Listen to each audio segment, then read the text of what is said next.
Here in Golf Town, Saskatoon, joined by Lisa Vlooswyk. Lisa Longball, though, that's how everyone knows Lisa. A late bloomer to this sport. Talk about your start in our beautiful game. Oh, you know, it's funny. My dad actually dragged me into golf when I was in grade 8. I was his last hope as a golfer. My mom didn't play. My sister didn't play. So he dragged me out to the local junior night. And I was the only girl there. And the coach told me to go hit my 6-iron at the end of the range. And I just decided golf wasn't that fun because there weren't any other girls. So I quit, maybe played 9 holes a year if my dad forced me. And it wasn't until my 20s when my boyfriend at the time, now husband, just graduated from university, and he invited me to go out to golf because he was being invited to corporate and charity golf tournaments. And he was a farm kid from rural Alberta and didn't golf a lick. So he realized he was missing out on corporate and business networking opportunities. So he's the one who really got me into it. Yeah, we kind of advertise as the greatest social game on earth, because a lot of people are elite at it.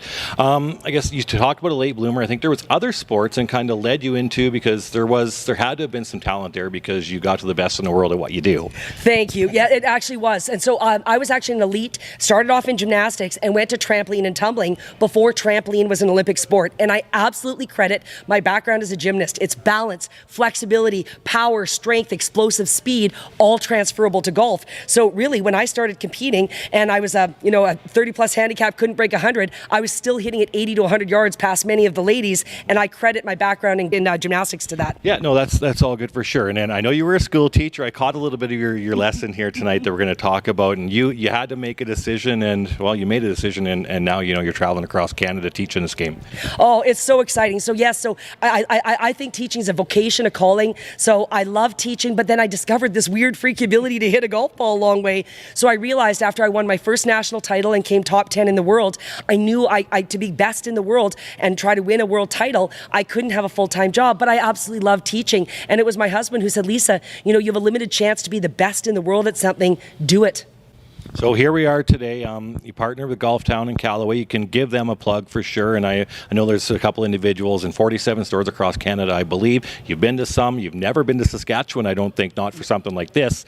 How is it going so far? How was tonight? Oh, this was unbelievable. The women of Saskatchewan are passionate golfers. We laughed, we smiled, they participated. It was so cool. Women lined up for up to an hour afterwards after the clinic tonight. Lisa, thank you so much. They shared with me what resonated with them, what worked with them. And so that was so touching to me because the women were excited. There are so many women in this province who love this game. So I'm thrilled to come to Saskatchewan. I could feel the energy in this room was palpable, and I can see that that's the women in Saskatchewan love this sport. And I hope that they're going to be hitting these golf balls longer, straighter, and better after tonight. I want you to talk a little bit about the style of your teaching, because you mentioned to me off air that you don't do individual stuff, or obviously you could do to make a really healthy living, and sure you do anyways, but it seems like more you love the game and you just love the fact that women can play it for a long, long time. Absolutely. First of all, I have huge respect for the PGA of Canada. So whenever I do my golf schools, I always hire PGA of Canada instructors. And at every single clinic I do or any video I teach, I let Canadians know, go see your PGA of Canada instructors.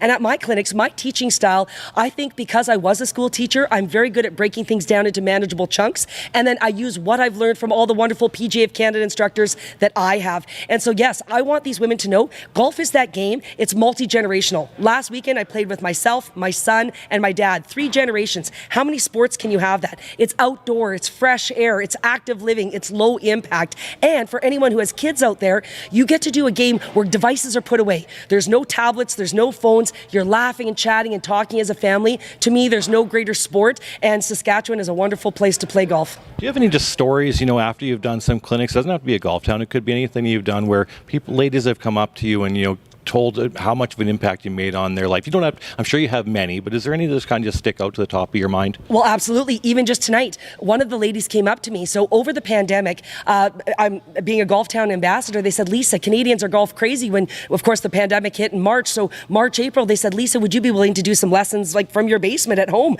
I said, sure. Well, these lessons have had millions of views. I had women tonight. I asked how many ladies have seen my videos.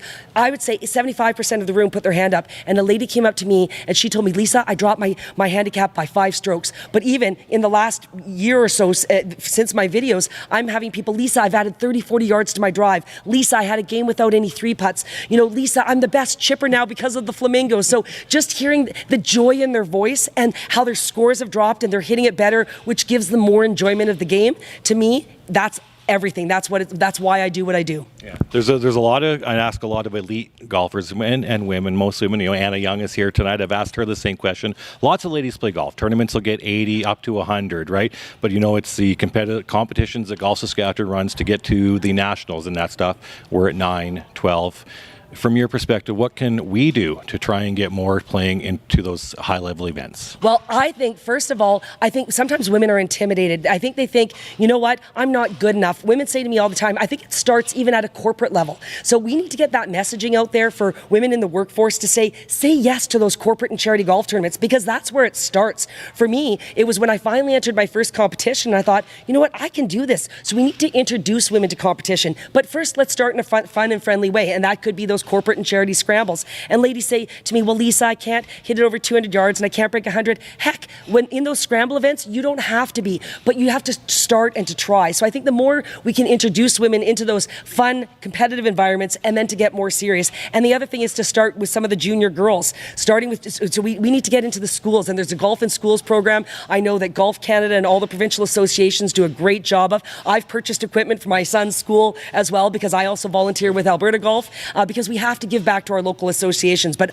I think the more we can give women, both young women in particular, but also our working women, so women who are out there already in the corporate world, how can we introduce them to the competitive side? And maybe that's how we can start to interest them in the idea of high-level competition. I know you're going to be in Regina tomorrow night. I'm not going to get this edited before then. I'm going to put something on Golf Saskatchewan social media, hopefully get a few more numbers down there, but tell everyone where they could reach you if they want to, and then where they could see in the future. Maybe you don't have your calendar in front of you, but more golf towns past Regina, or kind of what's the schedule? Oh, absolutely. First of all, anyone who wants to get a hold of me, easiest spot is my website, which is lisalongball.com. And then I'm also on social media, Twitter, Instagram, Facebook, YouTube, at Lisa Longball. Anyone who wants those instructional videos I spoke of, they're free. If they go to the YouTube, to my Lisa Longball channel, go to playlists, you'll find golf instruction. It's everything starting with warm-up, grip, posture, to how to hit 300-yard plus drives. And then as to where I'm going next, I'm going to be, as you mentioned, Regina tomorrow, Edmonton this upcoming weekend in West Edmonton. And then in terms of future golf towns, I just did a couple in Moncton, and I've just done Vancouver. So more are to come, but I will be posting it on my social media. But again, I'm planning to come across Canada. I only caught 10 minutes tonight. It was looked like such a blast. This is a pleasure to meet you tonight. Your love for the game is infectious. What you're doing from our organization, thank you very much. Thank you very much. I really appreciate it. And you know what? It's all about growing the game. And so thank you for sharing and telling this story. And women are such a huge part of that.